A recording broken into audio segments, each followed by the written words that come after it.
नमस्कार, my self Hitesh Kaushik और civil step के इस प्लेटफॉर्म पर मैं आप सभी लोगों का स्वागत करता हूं। आज के इस सेशन में हमारी प्रतिबद्ध सीरीज में हमारा आज का टॉपिक है early British conquest of India.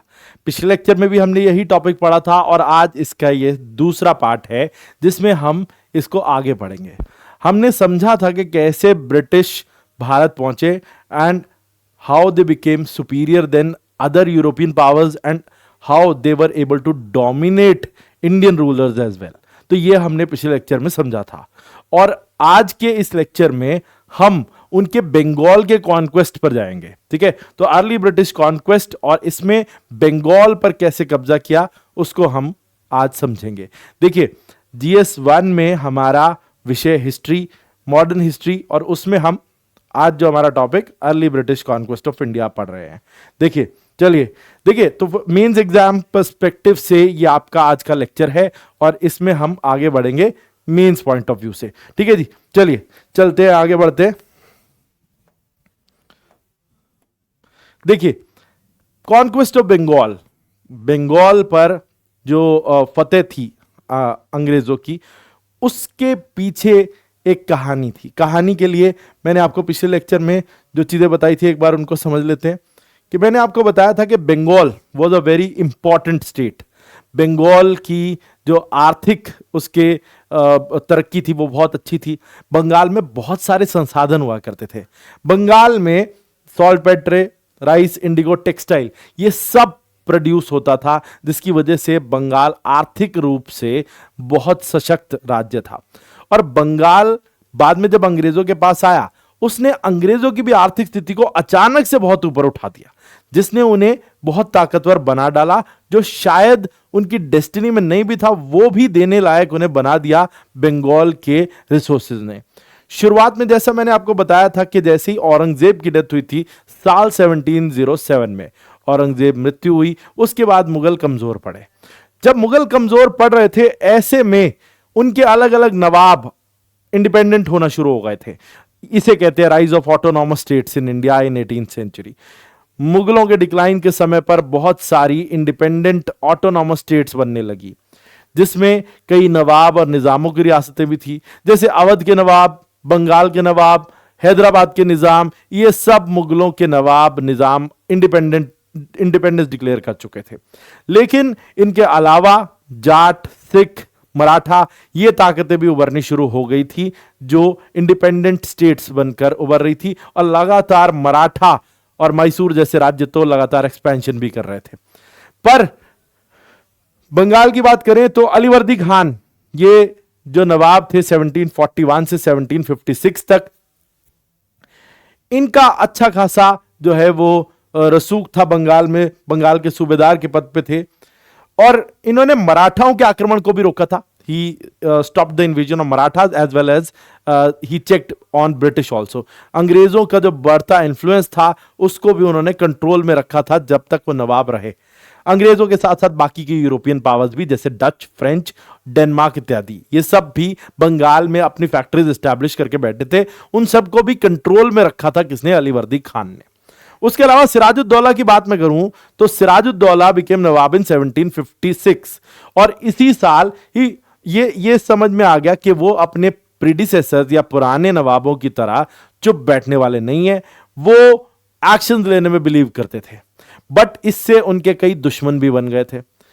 उनके कोर्ट में कई लोग जो उनके बहुत कम विवेक से लिए गए फैसलों से नाराज थे, जैसे शौकत जंग, घसीती बेगम, मीर जाफर।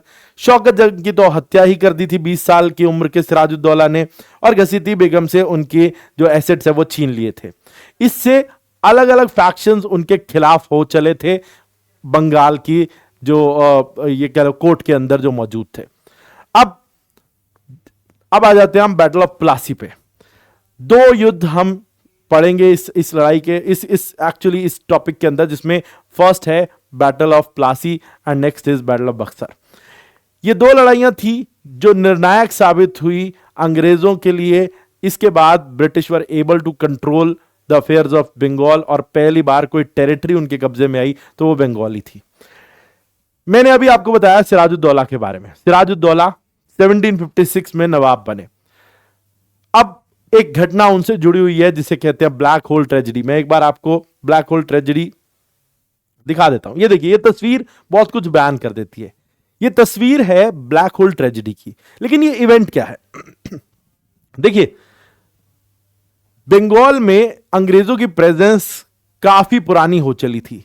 1690 में बंगाल के पहले जब ये कह लीजिए कि जो सूबेदार हुआ करते थे बंगाल में, मुगलों के अपॉइंटेड सूबेदार अजीमुल शान, उनसे परमिशन मिली थी एक फैक्ट्री लगाने की कलकत्ता में। किसको?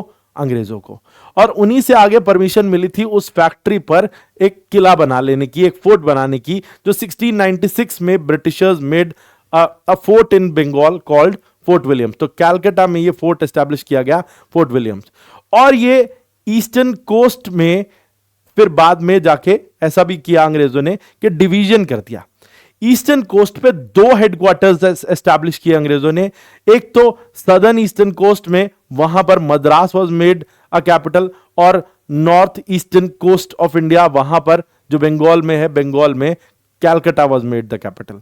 तो दो रीजनल कैपिटल्स की तरह वो काम कर रही थी और वहां से ऑपरेट कर रहे थे अंग्रेज।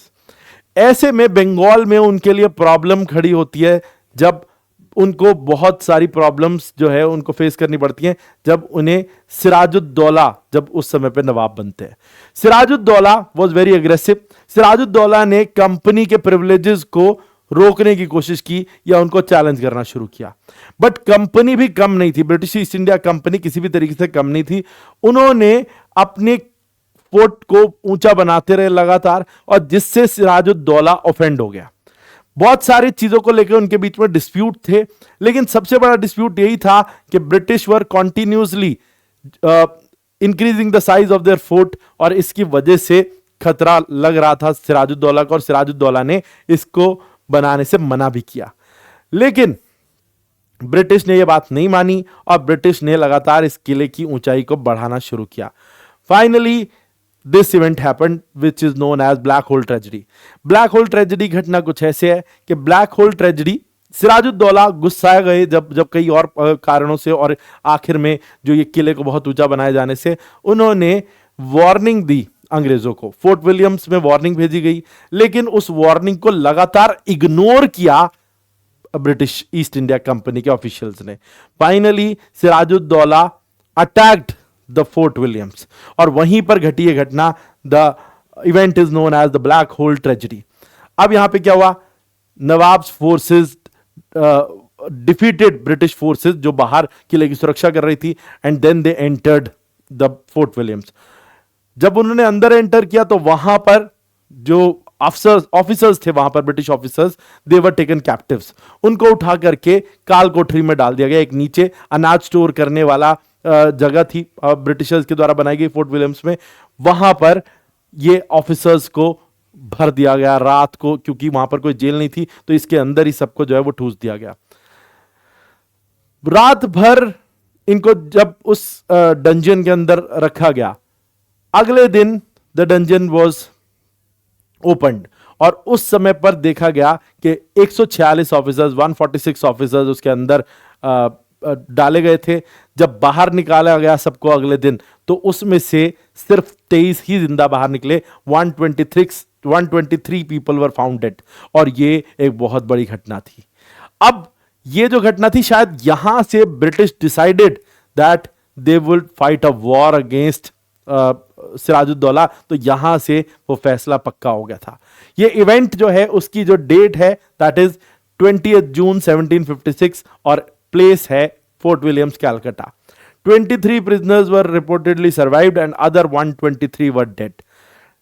यहां पर एक डिबेट उठती है, हिस्टोरिकल डिबेट। ये कहती है कि ये बात इतनी थी या नहीं थी, इसको बढ़ा चढ़ा के कहा गया है, इसको कहना बड़ा मुश्किल है। Some historians say that this never happened, but it was raised by British as an issue, जिसको उन्होंने जो है वो अपने आगे चल के जो भी उन्होंने किया उसको ये कह लीजिए कि उसको सही बताने के लिए कि भाई हमने जो है हमारे साथ ये खराब चीज हुई थी, Black Hole tragedy, that's why we hit back on Siraj-ud-Daulah.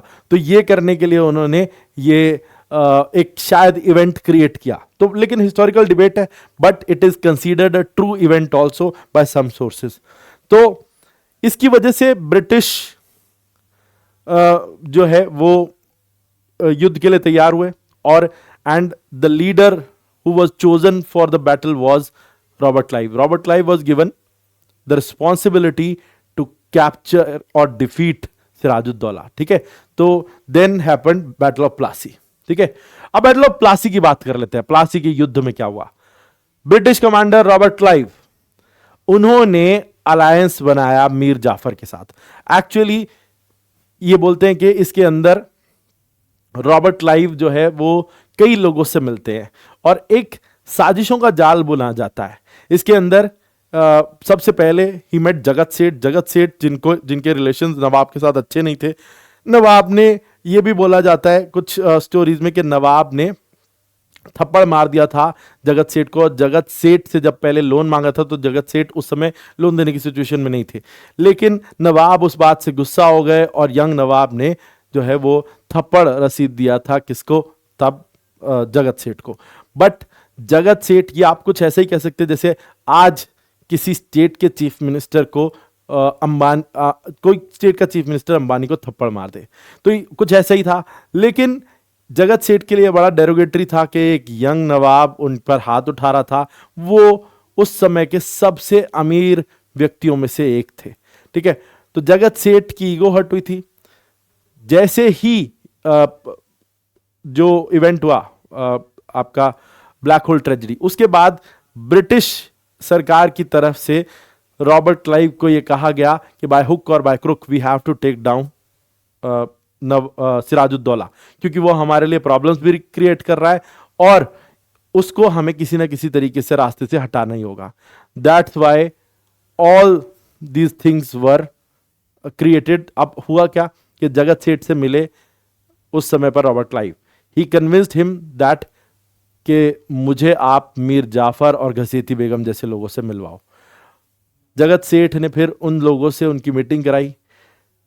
Robert Clive यहां पर उनका रोल बहुत ये कह लीजिए कि बड़ा माना जाता है कि उन्होंने जगत सेठ के साथ साथ मीर जाफर और घसीती बेगम सबको कन्विंस किया टू स्विच साइड्स, और सब लोग जो है वो सिराजुद्दौला से जो नाराजगी थी उसके चलते सब जो है वो अपनी साइड बदल लेते हैं और अंग्रेजों की तरफ आ जाते हैं। ठीक है, और इसमें राय दुर्लभ, जगत सेठ, ओमीचंद, अलग अलग लोग जो थे वो अंग्रेजों का साथ देते हैं along with Mir Jafar. And आप ये कह सकते हो this was a conspiracy against Sirajuddaulah जो बनाई गई। आउटकम ये रहा कि रॉबर्ट क्लाइव की जो फोर्सेस थी उन्होंने सिराजुद्दौला को डिफीट कर दिया because there was internal betrayal. अंदर से ही धोखा दिया गया था। जहां राय दुर्लभ, घसीती बेगम और मीर जाफर की फोर्सेस को घेरा लगाना चाहिए था ब्रिटिश फोर्सेस का सिराजुद्दौला के फेवर में, तो वो सब ऐसा नहीं करते। सिराजुद्दौला सामने से लड़ने के लिए जाते हैं, ब्रिटिश फोर्सेस सामने से उनसे लड़ने आती हैं, बट प्लान ये था, जो सिराजुद्दौला को पता था कि बाकी सब जो है वो अपनी अपनी फोर्सेस लेके साइड से अलग अलग दिशाओं से आएंगे and they will attack on British, but ऐसा नहीं हुआ। Nobody came for his rescue और for his help, but Mir Jafar की फौज तो ब्रिटिशर्स की तरफ से लड़ने आई थी and they attacked Sirajuddaulah and Sirajuddaulah was finally defeated in this battle due to the conspiracy made by Robert Clive and others. ठीक है, अब इसकी इंपॉर्टेंस आप इस चीज से समझ सकते हो। देखो, ये किताब का शीर्षक है the battle of Plassey, the victory that won an empire, Stuart Reid की लिखी गई किताब। ये किताब का शीर्षक क्यों बनाया गया ऐसा कि इस युद्ध की वजह से एक पूरा एम्पायर जो है वो जीत लिया गया, यानी कि इतनी ज्यादा इंपॉर्टेंस है इस बैटल ऑफ प्लासी की। ठीक है, तो battle of Plassey significance and outcomes में अगर हम देखें तो battle of Plassey was fought on 23 जून 1757। तकरीबन एक साल बाद ये लड़ी गई थी किस घटना के? ब्लैक होल ट्रेजेडी के, जहां अंग्रेज बदला लेने के लिए आए थे ब्लैक होल ट्रेजेडी की घटना का, और ईस्ट इंडिया कंपनी की तरफ से रॉबर्ट क्लाइव और नवाब सिराजुद्दौला जो बंगाल के नवाब थे उनके बीच में लड़ी गई थी लड़ाई। इवेंट में अगर हम ये कहें तो रीजन क्या था कि सिराजुद्दौला ने बंगाल में अंग्रेजों के प्रभाव को बढ़ने पर आपत्ति जताई थी और उनके ट्रेड प्रिविलेजेस छीनने की कोशिश की थी। ठीक है, रॉबर्ट क्लाइव की स्ट्रैटेजी अगर हम बात करें तो उसने मीर जाफर जो कमांडर थे सिराजुद्दौला के, उनको अपनी तरफ कर लिया और धीरे धीरे उनके साथ साथ कई और लोगों को भी अपनी तरफ कर लिया। That's why British won this war, British were able to won this war and Sirajuddaulah was defeated। आगे बैटल में अगर देखें, पलाशी नाम की जगह पर लड़ी गई थी। That's why the war is known as battle of Plassey और पलाशी। ठीक है, where British forces defeated Sirajuddaulah. ठीक है, सिग्निफिकेंस में अगर हम देखें तो यहां पर एक ब्रिटिश पॉलिटिकल पावर एस्टैब्लिश होनी शुरू हुई, या beginning of British political power यहां से होती है। ये इस बैटल ऑफ प्लासी के बारे में कहा जाता है कि this was the battle which made British from a group of merchants to the ruling power. ठीक है, तो उन्हें पहले जहां वो व्यापारियों का एक बस गिरोह भर ही थे, वो फिर आगे चल के एक रूलिंग पावर में तब्दील हो गए। इकोनॉमिक एक्सप्लॉयटेशन में अगर हम देखें तो बंगाल की वेल्थ पर कब्जा हासिल कर लिया ईस्ट इंडिया कंपनी ने। कई जो है 24 परगना गांव की उन्हें जमींदारी मिल जाती है। ठीक है, उनको अनलिमिटेड जो है वो ट्रेड की आज़ादी मिल जाती है उसके बाद, और उसके बाद इन्होंने जो है मिसयूज भी किया दस्तक्स का। आगे चल के जो आगे आने वाले नवाब मीर कासिम से डिस्प्यूट का कारण भी बना, और आगे चल के एक बड़ी बैटल हुई, बैटल ऑफ बक्सर। उसमें यह पता चलता है कि ब्रिटिश जब से 1757 प्लासी की वॉर हुई उसके बाद देवर ऑन इकोनॉमिक लूट ओवर बंगाल। तो बंगाल पर वो एक इकोनॉमिक लूट ही जो है वो मचाना शुरू कर देते हैं, और उसके जरिए अपनी जो है पॉलिटिकल सिचुएशन को लगातार बेहतर बनाते चले जाते हैं भारत के अंदर। नेक्स्ट, यहीं से कॉलोनियल रूल की नींव भी पड़ी। पहला जो ये वॉर उन्होंने जीता उससे उनके इनरोड्स तैयार हो गए बंगाल में, और when they got control over the resources of Bengal later on after battle of Buxar they were able to control the whole territory of Bengal also. ठीक है, तो इसीलिए नींव यहीं से पड़ती है कॉलोनियल रूल की। ठीक है, आगे आउटकम्स में देखें, मीर जाफर जिन्होंने रॉबर्ट क्लाइव की मदद की, he was installed as nawab, as puppet ruler of the state of Bengal. ठीक है, after that wealth transfer, British east India company ने मुर्शिदाबाद के खजाने पे हमला किया, वो छीना, और रेवेन्यू राइट्स भी ले लिए थे, यानी टैक्स कलेक्शन राइट्स 24 परगना गांव के। तो ये सब जो है ये फायदे पहुंचे ईस्ट इंडिया कंपनी को आफ्टर द वॉर। और decline of indigenous power, Bengal's political and military systems weekend after this war. कभी भी वो उस तरीके से ताकतवर नहीं हुए जैसा वो पहले हुआ करते थे, और इस बैटल ने ईस्ट इंडिया कंपनी को एक सुपीरियर पावर बना दिया, और यहीं से एक ट्रेजेक्टरी तैयार हुई एक अपकमिंग ब्रिटिश कॉलोनियल रूल की। ठीक है, next is treaty with Mir Qasim. अब actually who is Mir Qasim, पहले यहां से सवाल आता है। 1757 to 1760 nawab was Mir Jafar, but Mir Jafar को लोग पसंद नहीं करते थे because under him Bengal became weak, और बंगाल के शासक अब आम जो उनके जो कोर्टियर्स थे उनकी सैलरीज भी पे नहीं कर पा रहे थे।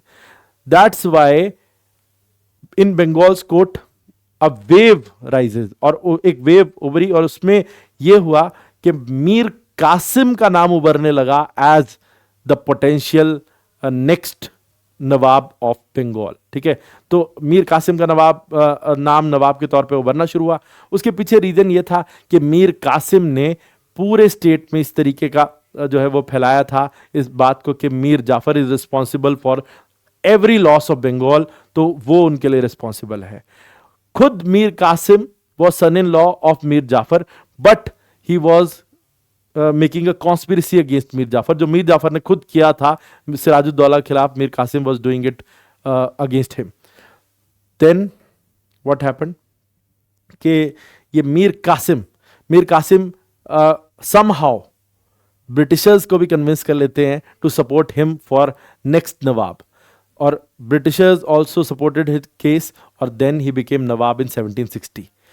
तो ट्रीटी विद मीर कासिम, जिसमें हुआ क्या था कि मीर जाफर क्योंकि वो चाहते थे कि मीर जाफर कि अंग्रेजों के प्रभाव से दूर हो, तो then Mir Jafar made a treaty with Dutch and an alliance with Dutch.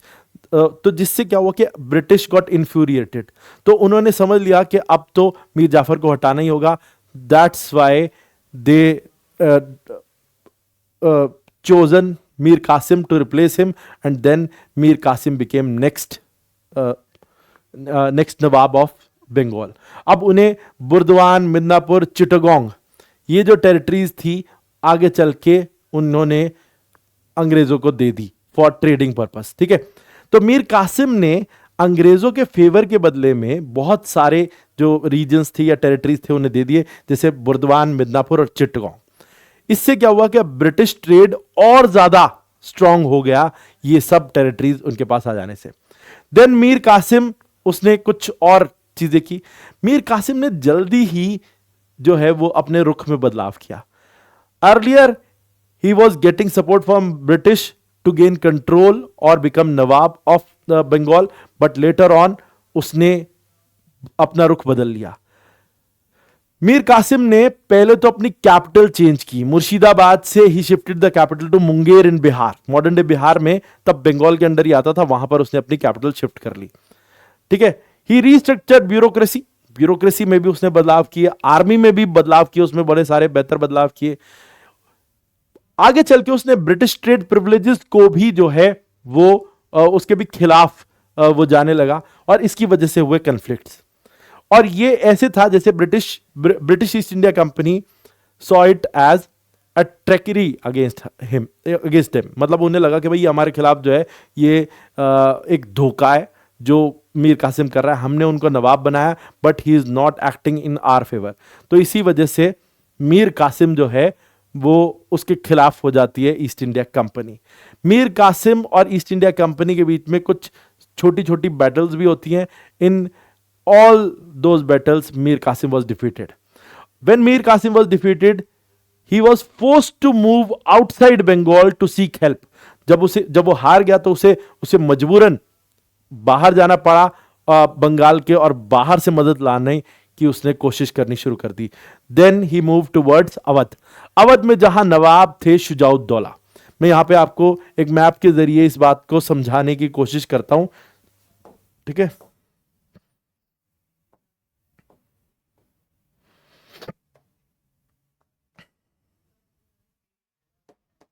देखो, this is Awadh and this is Delhi and here was Bengal.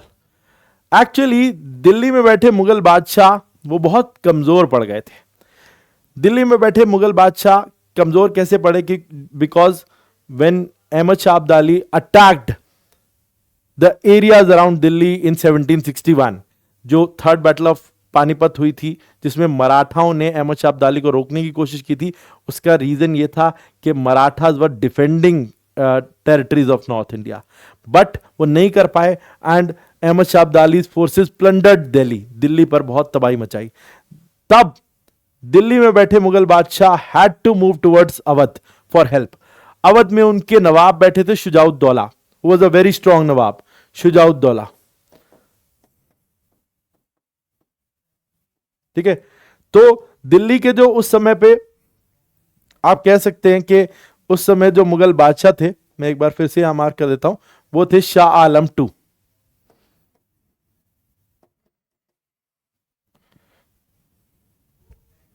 ठीक है, अब ऐसे में अगर आप देखें तो यहां पर शाह आलम II और यहां पर शुजाउद्दौला, और यहां नवाब वाज मीर कासिम। और जब बंगाल में he was defeated then he move towards Shujauddaulah. अब हुआ क्या था कि जब एक्चुअली मीर कासिम मदद मांगने शुजाउद्दौला के पास पहुंचे, तब तक क्योंकि Delhi was plundered by Ahmad Shah Abdali's forces, तो शाह आलम भी मूव करके अपनी फोर्सेस के साथ वो शुजाउद्दौला की टेरिटरी में आ गए थे उनके पास शरण मांगने। अब मुगल बादशाह भी वहीं पर थे अवध में, और शुजाउद्दौला जो अवध के नवाब थे वो भी वहीं पर थे, और उन दोनों से मदद के लिए पहुंचे कौन? मीर कासिम, और उनके साथ अलायंस बनाने की कोशिश की। एक्चुअली कोशिश क्या की? उसने उनको कन्विंस किया कि we all are Mughals and we are in one team, तो हम सबको अंग्रेजों के खतरे को पहले ही भांप लेना चाहिए और उनके साथ मिलकर लड़ना चाहिए। ठीक है, तो मीर कासिम जो है वो एक्चुअली वो जाके कन्विंस करते हैं और इन तीनों के बीच में अलायंस बनता है। तो alliance, you can note that the alliance was made between emperor of Delhi Shah Alam II, nawab of Awadh Shujauddaulah, and third one is nawab of Bengal Mir Qasim. All three made an alliance और तब British east India Company fought a war against them and the battle is known as battle of Buxar 1764। अब actually एक छोटे से बिहार के राजा महाराजा सिताब राय से मदद ली अंग्रेजों ने। उनके पास फौज काफी बड़ी थी और अंग्रेजों के पास हथियार। दोनों ने मिलकर ये लड़ाई लड़ी against the alliance of Delhi, Awadh and Bengal, और उन तीनों को उन्होंने डिफीट किया। तो battle of Buxar was actually fought on, date यहां पे दी गई है 22 अक्टूबर 1764, और Mir Qasim along with Shujauddaulah and Shah Alam II were defeated and this was a historic event in Indian history। Bharat के इतिहास में ये एक बहुत बड़ा जो है वो इवेंट कहा जा सकता है क्योंकि इसने आगे के लिए सब कुछ बदल के रख दिया। मुगल अलायंस वाज डिफीटेड और यहां से British power rose to prominence. उसके बाद उनकी ताकत बहुत ज्यादा बढ़ी। ठीक है, अब सिग्निफिकेंस क्या है कि British political power was consolidated after this victory. उसके अलावा east India company became a dominant military force in India and also British authority was established over Bengal, Bihar and Orissa, और यहां पर टेरिटोरियल कंट्रोल भी उनका एस्टैब्लिश हो गया। ठीक है, तो this was battle of Buxar, जिससे अंग्रेजों ने अपना पहला माइलस्टोन पूरा किया और ये थी उनकी बंगाल की विक्ट्री।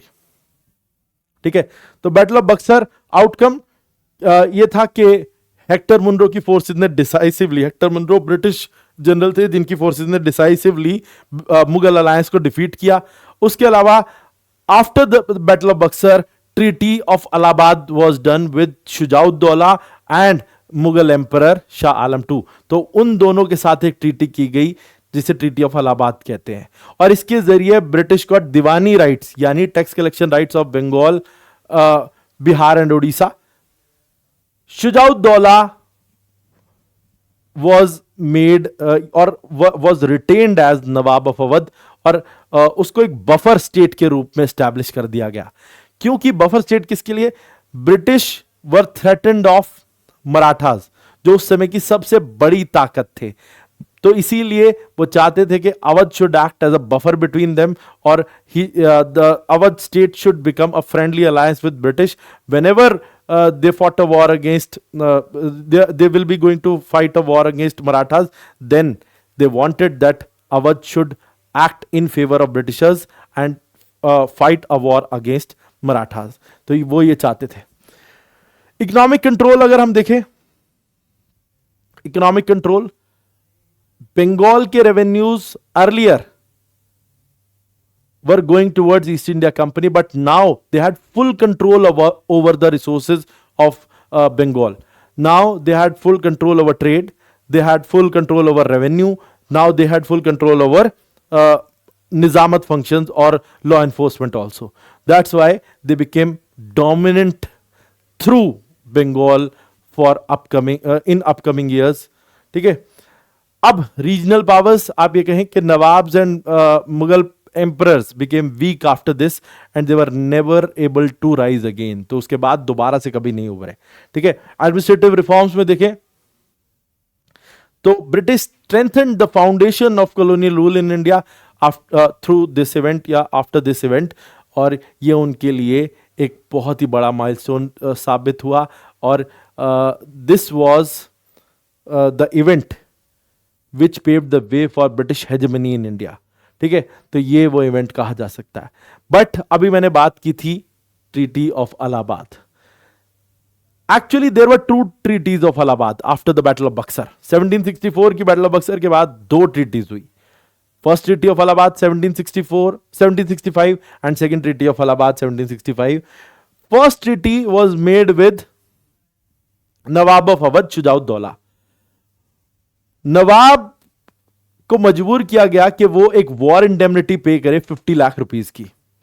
नवाब पर दबाव बनाया गया कि वो अपने दो इलाके इलाहाबाद और कोरा सरेंडर कर दें अंग्रेजों को.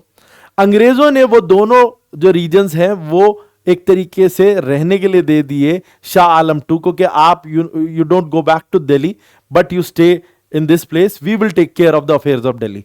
तो ये कह के उन्होंने उनको इलाहाबाद और कोरा में वर्चुअल प्रिजनर बना के रख दिया शाह आलम टू को. ठीक है, थे तो ये इलाके अवध के नवाब शुजाउद्दौला के, पर उनसे लिए और दे दिए शाह आलम टू को रहने के लिए.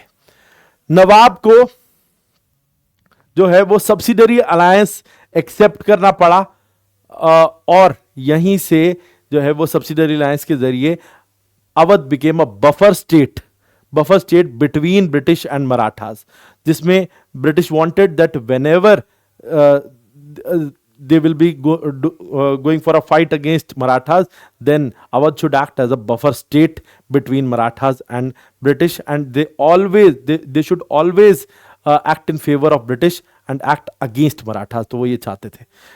Next, Second Treaty of Allahabad 1765. This treaty was made with Mughal Emperor Shah Alam II. ये शाह आलम टू के साथ की गई ट्रीटी थी. इस ट्रीटी में Kora and Allahabad was given to Shah Alam two. उनके हाथों एक फरमान इशू करवाया गया 12 अगस्त 1765 को, जिसके जरिए दीवानी राइट्स जो थे बंगाल, बिहार, उड़ीसा के, वो ईस्ट इंडिया कंपनी को दे दिए गए और उसके बदले में company will make an annual payment of 26 lakh rupees और साथ ही में निजामत फंक्शंस भी दे दिए गए. Total 26 plus 27 lakh, company will pay 53 lakh rupees to Mughal emperor Shah Alam two, और जिसके जरिए they got the rights of Nizamat rights and tax collection rights both for them. Nizamat मतलब लॉ एनफोर्समेंट राइट्स, और अगर हम उसके अलावा जो कहते हैं आपका रेवेन्यू राइट्स, वो भी उन्हें मिल गए. दोनों उनके हाथ में आ गए इसके बाद से. तो this made British overlords of Bengal. ठीक है, तो बंगाल वो पहली टेरिटरी बना जो पूरे तरीके से अंग्रेजों के कब्जे में आया और जहां से अपनी इकोनॉमिक ग्रिप बनानी शुरू की इंडियन रिसोर्सेज पे अंग्रेजों ने. और and by using the resources of Bengal, they were able to make a strong army and they were able to defeat other Indian rulers also. ठीक है, तो वो भी हम आगे देखेंगे. ठीक है, तो ट्रीटीज ऑफ इलाहाबाद अगर हम ये देखें तो treaties of Allahabad were done by British with Shujauddaula, Nawab of Awadh and Mughal emperor Shah Alam two. Shah Alam two से दीवानी राइट्स ले लिए गए थे. एक तरीके से उनसे ये ऑर्डर इशू करवाया गया कि बंगाल, बिहार, उड़ीसा के जो दीवानी राइट्स मतलब टैक्स कलेक्शन राइट्स हैं वो मिलते हैं ब्रिटिश सरकार को या ब्रिटिश ईस्ट इंडिया कंपनी को, और इकोनॉमिक कंट्रोल इससे हासिल हो गया ईस्ट इंडिया कंपनी को इन पूरे इलाकों पर. ठीक है, शुजाउद्दौला के साथ जो ट्रीटी थी इसमें अवध के नवाब के तौर पर उन्हें रहने दिया गया, बट उनकी स्टेट बफर स्टेट बन गई. वॉर इंडेमनिटी क्लॉज लगाया गया जिसकी वजह से 50 लाख रुपए जो है वो हर्जाने के तौर पे करने पड़े अवध को, और साथ ही एक मिलिट्री अलायंस भी बना कि जब भी मराठाओं से वॉर होगी then Awadh will act in their favour. ठीक है, इंपॉर्टेंस या सिग्निफिकेंस देखें तो यहां से ब्रिटिश रेवेन्यू कंट्रोल एस्टैब्लिश होना शुरू हुआ और यहां से पॉलिटिकल डोमिनेंस का एक दौर भी शुरू हुआ. ठीक है,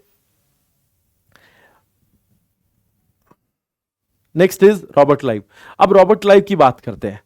Robert Clive was the one जो 1757 से 1760 तक he was governor of Bengal. ठीक है, गवर्नर जनरल नहीं, sorry, governor of Bengal between 1757 to 60. So battle of Plassey was fought under his supervision. तो बैटल ऑफ प्लासी में उन्हीं का सारा दिमाग था, उन्हीं के नेतृत्व में लड़ी गई थी. Then he went back to Britain and later he came back to India in 1765 after the Battle of Buxar, and he was given the charge to negotiate the deal with Shah Alam II and Shujauddaula. तो जो treaty of Allahabad हुई, it was done by Robert Clive himself. ठीक है, तो Robert Clive थे। He served as governor of Bengal for 2 times, first between 1757 to 1760, then again in 1765 to 1766. He remained governor of Bengal for 2 tenures, right? And after that in 1774 he committed suicide in Britain when, अब उसके पीछे का reason ये कि उन्होंने जो है एक गड़बड़ की थी कि उन्होंने ईस्ट इंडिया कंपनी से कुछ धोखाधड़ी की थी और कुछ संसाधन जो है वो अपने लिए जुटाए थे। बाद में जब उनके ऊपर चार्जेस लगे तो he was not able to cope up with that, और फिर उन्होंने जो है वो सुसाइड कर लिया था।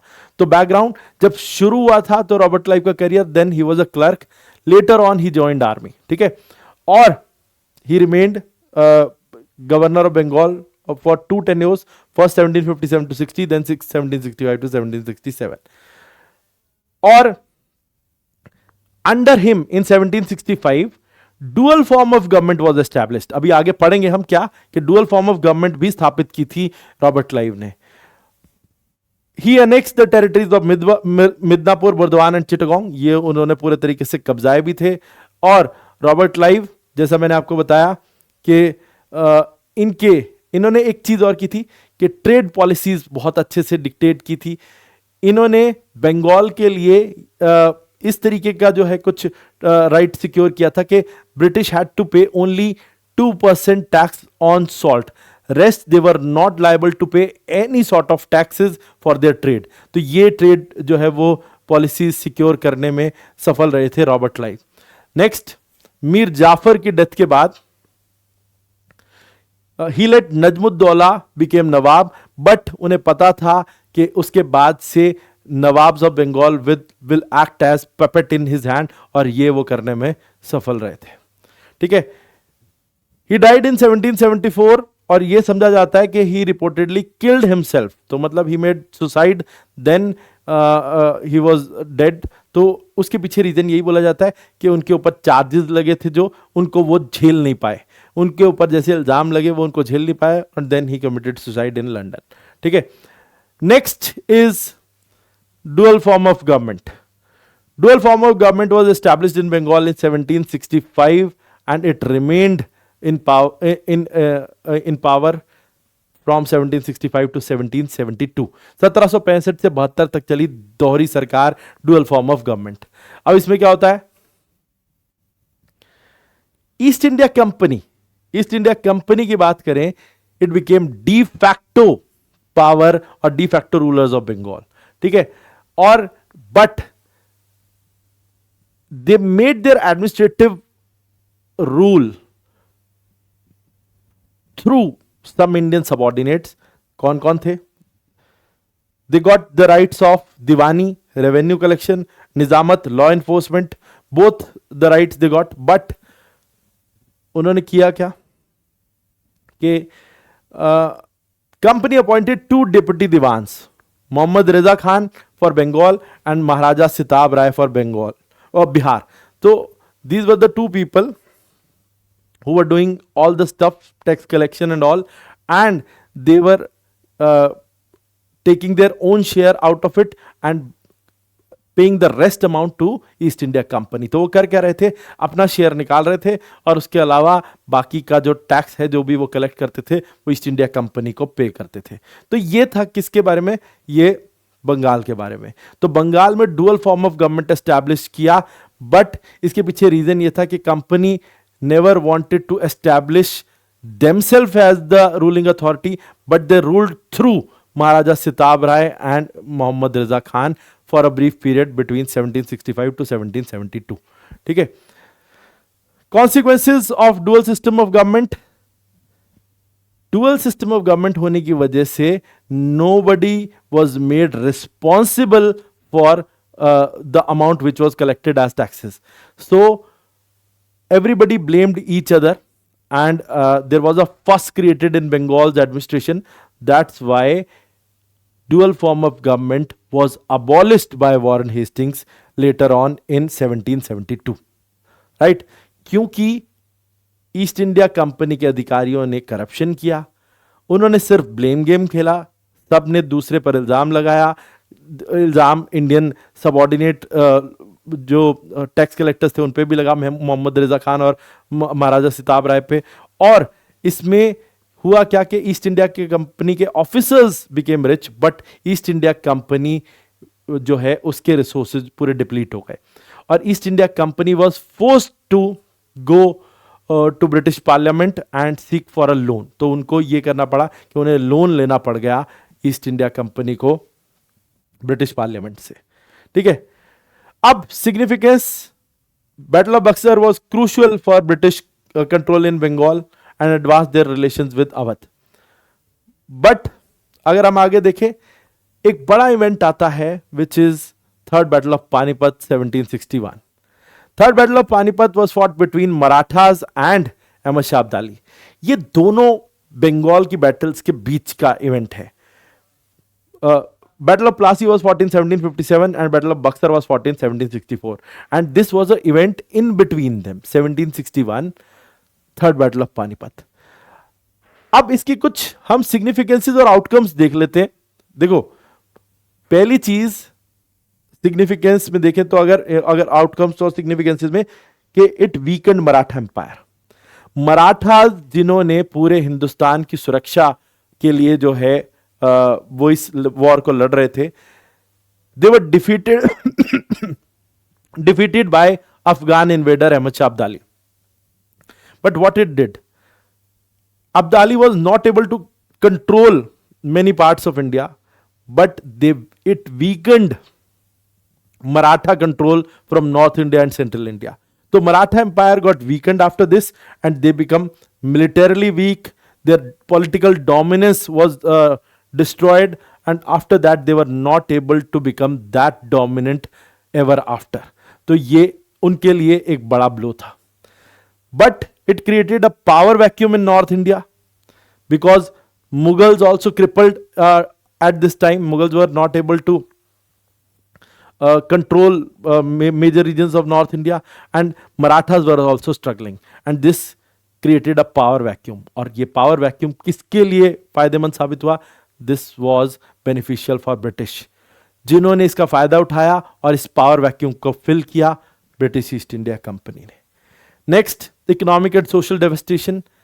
इस बैटल ऑफ पानीपत में मैसिव कैजुअलिटीज हुई थी। इकोनॉमिकली और सोशली डिस्टेबलाइजेशन देखने को मिला था पूरे नॉर्थ इंडिया में। ट्रेड इफेक्ट हुआ था, एग्रीकल्चर इफेक्ट हुआ था और गवर्नेंस भी लोकल इफेक्ट हुई थी। और यहीं से ईस्ट इंडिया कंपनी के एडमिनिस्ट्रेशन के लिए रास्ता तैयार होता है। ठीक है, जिन्होंने बेहतर एडमिनिस्ट्रेशन किया भारतीय रूलर्स के मुकाबले, क्योंकि उनकी economic situation was never challenged, but it was on a verge of increase. So that's why they were becoming better administrators, or that's why ultimately they became better administrators in different parts of the country. उसके बाद फिर temporary Afghan control. Ahmad Shah Abdali was able to control Delhi and surrounding areas for a brief period of time, but he was forced to retreat back to Afghanistan क्योंकि उसके resources बहुत कम हो गए थे और वो ज्यादा देर जो है वो दिल्ली और आसपास कंट्रोल नहीं रख सका। So he was forced to retreat. और इसके बाद इंडियन अलायंसेस भी शिफ्ट हुए। Marathas forced alliances with Rajput, Jat, Sikhs for gaining political unity, but this was not enough to control Britishers after this event, right. तो अगले लेक्चर में हम आगे के जो ब्रिटिश कॉन्क्वेस्ट है उसको समझेंगे। जब बंगाल पे पॉलिटिकल कंट्रोल एस्टैब्लिश कर लिया ब्रिटिश ईस्ट इंडिया कंपनी ने, then they moved their heads towards Mysore and Marathas. Two strong political powers in India were Mysore and Maratha. अगर आप इस मैप पे देख सकते हैं तो Peshwa was dominant in central India and in Maharashtra, modern day Maharashtra, regions of Maharashtra, and in South India, Vijayanagar जहां पर हुआ करता था उसके डिक्लाइन के बाद यहां एक स्टेट उभरा, Mysore state, and these two states were constantly militarising और that became a threat for British power in India, and British were seeing dreams of gaining control over territories of India. That's why अब हुआ क्या कि यहाँ पर British को सबसे पहले इन्हीं दो को जो है वो डिफीट करना था, मैसूर और मराठा।